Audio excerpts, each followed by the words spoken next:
Russia और Ukraine के बीच लगातार युद्ध जारी है और युद्ध विराम लगने का नाम नहीं ले रहा है।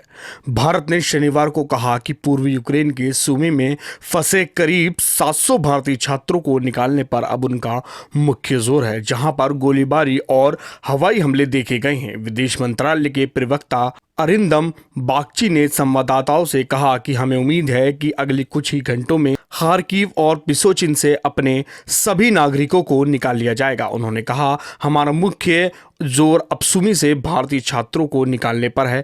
हम लोग उनकी निकासी के लिए कई विकल्पों पर विचार कर रहे हैं। बागची ने रूस और यूक्रेन से स्थानीय स्तर पर संघर्ष विराम के भारत के आह्वान को भी दोहराया ताकि युद्धग्रस्त क्षेत्रों में भारतीयों को निकाला जा सके।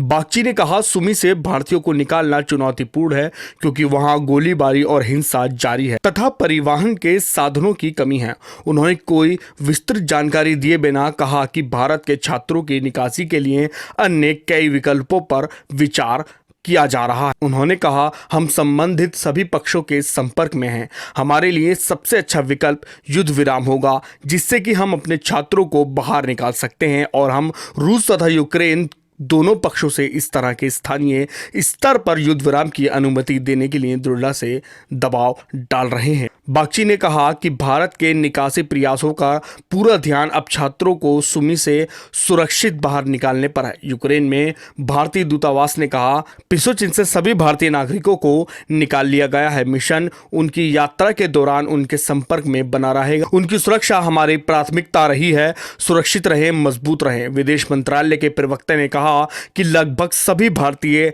अब खार्किव शहर छोड़ चुके हैं। उन्होंने कहा, ये एक बहुत ही सकारात्मक प्रगति है। पिछले कुछ दिनों से ये काफी चिंता का विषय बना हुआ था। बागची ने कहा कि निकासी अभियान ऑपरेशन गंगा के तहत 63 उड़ानों से 13,300 से अधिक भारतीयों को वापस लाया गया है। इन 63 उड़ानों में से 15 पिछले 24 घंटों में लगभग 2900 नागरिकों को वापस लेकर आए। प्रवक्ता ने कहा कि भारतीयों को वापस लाने के लिए अगले 24 घंटों में 13 उड़ानें संचालित होने वाली हैं। यूक्रेन पर रूस के हमले के बाद स्थापित विदेश मंत्रालय के नियंत्रण कक्ष को शनिवार दोपहर तक 12,214 कॉल और लगभग 9,000 ईमेल मिले हैं। बागची ने कहा, चूंकि भारत भारतीयों की अधिक संख्या वाले क्षेत्रों से उनकी निकासी प्रक्रिया को पूरा कर रहा है, लेकिन अब वे उन क्षेत्रों को देखेगा जहां कुछ भारतीय अब भी फंसे हुए हैं। अब देखने वाली बात यह होगी कि भारत की ये कोशिश किस हद तक काम करती है और भारत के बचे हुए छात्र वापस आते हैं